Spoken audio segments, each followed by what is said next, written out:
बिस्मिल्लाहिर्रहमानिर्रहीम, अस्सलाम वालेकुम। मैं हूं बिलाल अहमद। उम्मीद है आप सब खैरियत से होंगे। Current affairs with Bilal Facebook page और यूट्यूब चैनल के साथ आपकी खिदमत में हाजिर हूं। मुल्क की सियासी सूरत हाल से लेकर कराची के अहम तरीन इशूज़ पर बात करेंगे।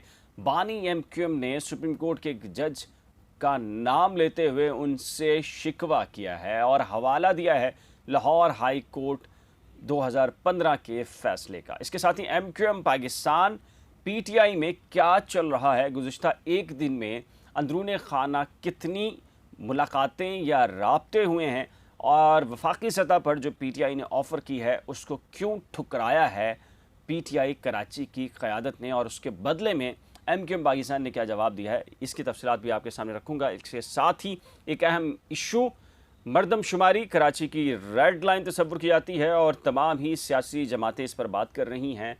संगीन नौइयत की कौन सी गलतियाँ हैं, अब्दुल जब्बार नासिर सीनियर सहाफ़ी हैं, उन्होंने एक रिपोर्ट मुरतब की है, उसके चंद नुकात भी आपके सामने रखूँगा। लेकिन आगे बढ़ने से कबल एक रिक्वेस्ट है कि अगर आपने फेसबुक पेज को लाइक या फॉलो नहीं किया तो रिक्वेस्ट है आपसे कि फ़ॉलो और लाइक ज़रूर कर दीजिएगा। उसके नतीजे में जो भी अब वीडियो अपलोड होगी जैसे ही फ़ौरन आपको मिल जाएगी और इससे मेरी हौसला अफजाई भी होगी। और यूट्यूब चैनल बहुत सारे लोगों ने सब्सक्राइब किया हुआ है, जिन्होंने नहीं किया उनसे भी सब्सक्राइब करने की रिक्वेस्ट है। ख़ासकर फेसबुक बहुत सारे लोगों ने लाइक और फॉलो नहीं किया, तो लाइक और फॉलो करने की रिक्वेस्ट बारहा कर रहा हूँ और एक मरतबा फिर दोबारा से करता हूँ। अच्छा जी, MQM पाकिस्तान की बात करते हैं। मैंने जैसे कि एक ख़बर ब्रेक की थी कि परवेज़ इलाही ने रब्ता किया था खालिद मकबूल सिद्दीकी साहब से, वसीम अख्तर और फिर डॉक्टर फ़ारूक सत्तार से, और ये कहा था कि आपको हमारी हुकूमत छोड़कर क्या मिला क्या नहीं मिला, चलें गिले शिकवे छोड़ दीजिए, हमने आपकी कौन सी बात नहीं मानी, कौन सी बात मानी है। लेकिन जब आप पीपल्स पार्टी के इत्तेहाद और आप गए हैं, हुकूमत का हिस्सा बने हैं वफाकी सतह पर शहबाज शरीफ का, तो उसके बदले में आपको क्या मिला है, थोड़ा सा एक जायज़ा ख़ुद ले लीजिए। और हम आपसे ये कह रहे हैं कि आप हुकूमत छोड़ कर आएँ, बैठें, बात करें और इत्तेहाद करते हैं मौजूदा हुकूमत के ख़िलाफ़ जो कि तमाम तर इशूज़ को क्रिएट किया है और मसाइल की जड़ है।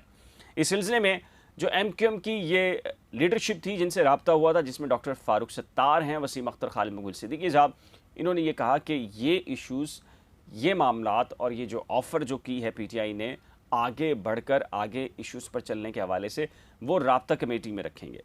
राब्ता कमेटी के अंदर ये मामलात आए और ये कहा गया कि परवेज़ इलाही चूँकि पाकिस्तान तहरीक-ए-इंसाफ़ के सदर हैं तो यकीनी तौर पर वो पार्टी हैसियत के अंदर वो ये सारी चीज़ें कर रहे हैं।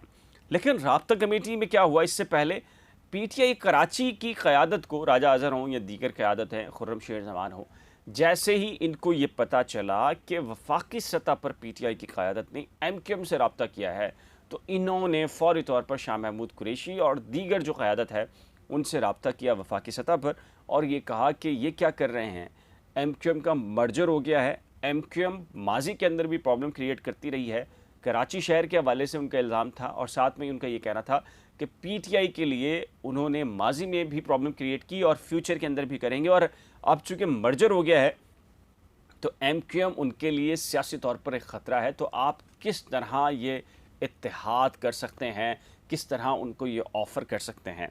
शाह महमूद कुरैशी साहब ने ये कहा कि ठीक है, सियासी जमात है MQM भी और PTI भी सियासी जमात है, तो दोनों को मिलकर आगे बढ़ना चाहिए और राब्ते करने चाहिए और इन राब्तों में कोई इशू नहीं है। लेकिन जो PTI कराची की क़यादत है उसने सख्त रद्द-ए-अमल ज़ाहिर किया और उसने ये कहा कि हमें किसी सूरत भी MQM के साथ नहीं बैठना, और क्योंकि MQM अगले इलेक्शन में चूँकि माइनस इमरान खान फार्मूला है तो उसके नज़दीक PTI कराची की सीटें छीन कर फिर दोबारा से MQM को दी जाएंगी, तो इसलिए उन्हें किसी भी सूरत में नहीं बैठना चाहिए। और फिर ये भी कहा गया, जब शाह महमूद कुरैशी ने PTI कराची की क़यादत को ये कहा कि देखें, वो परवेज़ इलाही साहब ने ज़ाती हैसियत के अंदर राब्ते किए हैं, सारी चीज़ें की हैं और वो पॉलिटिकल तौर पर की हैं, तो PTI कराची ने कहा है कि परवेज़ इलाही साहब कोई छोटे मोटे कायद रहनुमा नहीं है, तहरीक के सरबराह नहीं है PTI के, उनके पास जो ओहदा है बड़ा ही इम्पॉर्टेंट है और वो सदर हैं PTI के, तो उनके नज़दीक ये इनफरादी राब्ता कैसे हो सकता है। लेकिन खैर, शाह महमूद कुरैशी ने समझा कर बताया कि जी ठीक है, आपके तहफ़्फ़ुज़ात हमने सुन लिए हैं, लेकिन जो मरकज़ी सतह पर पॉलिसी तैयार होगी उसके ऊपर फिर पीटीआई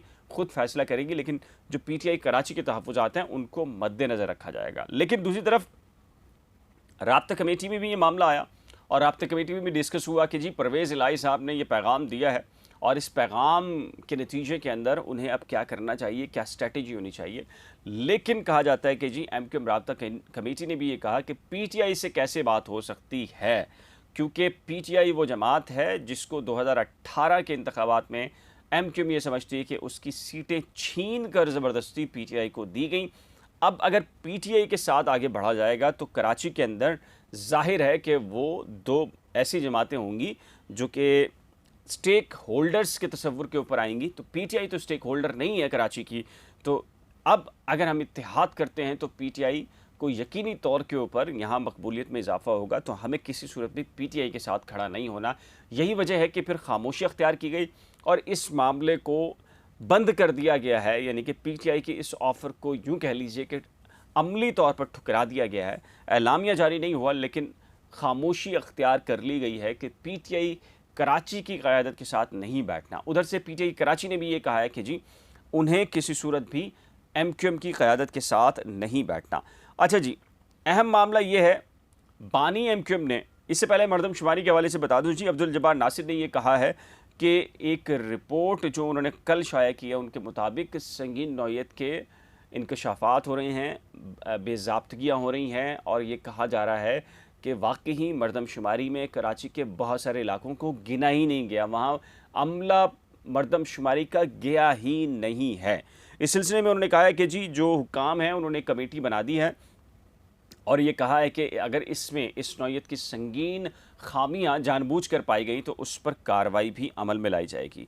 बानी एमक्यूएम ने एक ट्वीट किया है अब से चंद लम्हात कबल और उन्होंने जस्टिस काजी फ़ाइज़ ईसा, जिन्होंने पार्लियामेंट के अंदर जाकर ख़िताब किया था गोल्डन जुबली 1973 के आइन की, इस हवाले से, और ये कहा था कि जी ये आइन की जो किताब है इसका कह लीजिए कि इसकी वजह से हम आज पाकिस्तान के अंदर रिहाइश पजीर हैं और ये काबिल एहतराम बुक है और हमें इसे मानना पड़ेगा। तो जिस पर जस्टिस काजी फ़ाइज़ ईसा को मुखातिब करते हुए बानी एमक्यूएम ने क्या कहा है मैं आपको पढ़ के सुना देता हूँ। बानी एमक्यूएम ने कहा है, जस्टिस काजी फ़ाइज़ ईसा साहब, आप तो बहुत बहादुर जज हैं, लेकिन आज आपने आईन पाकिस्तान की गोल्डन जुबली के मौका पर कौमी असम्बली के खसूसी इजलास में ख़िताब के दौरान आइन की किताब को लहराते हुए कहा कि ऊपर अल्लाह और नीचे इस किताब का सहारा है, जबकि आप खुद जानते हैं कि फ़ौजी जनरलों ने मुतअद्दिद बार इस आइन की आबरू रेज़ी की, जिसकी सज़ा आज तक किसी जर्नल को ना मिल सकी। इसी आइन की खिलाफ वर्जी करते हुए जस्टिस मज़ाहिर अली नकवी ने सितंबर 2015 में मेरी तहरीर और तस्वीर पर 6 माह की पाबंदी लगाई थी, जो आज तक जारी है। ये पाबंदी आइन की किस शिक के तहत जायज़ है, क्वेश्चन मार्क है। और साथ ही उन्होंने कहा कि ये पाबंदी सिर्फ मुझ पर नहीं बल्कि करोड़ों महाजरों और मजलूमों पर लगाने के मुतरादिफ है। अफसोस के जस्टिस काजी फ़ाइज़ ईसा इस आबरू रेस शुदा आइन को मुकद्दस करार दे रहे हैं। आखिर मुझ पर लगाई गई गैर आइनी और गैर कानूनी पाबंदी पर आप आज तक खामोश क्यों हैं? ये सवाल किया है बानी एमक्यूएम ने और ये काजी फ़ाइज़ ईसा से पूछा है। आज के इस व्लॉग के सिलसिले में आपकी राय क्या है? अपनी कीमती राय का इजहार नीचे दिए गए कमेंट सेक्शन में ज़रूर तहरीर कीजिएगा। एक नए व्लॉग के साथ जल्द मिलेंगे। उम्मीद है आपने फेसबुक पेज को लाइक और फॉलो कर लिया होगा, यूट्यूब को भी सब्सक्राइब कर दिया होगा। अल्लाह हाफ़िज़।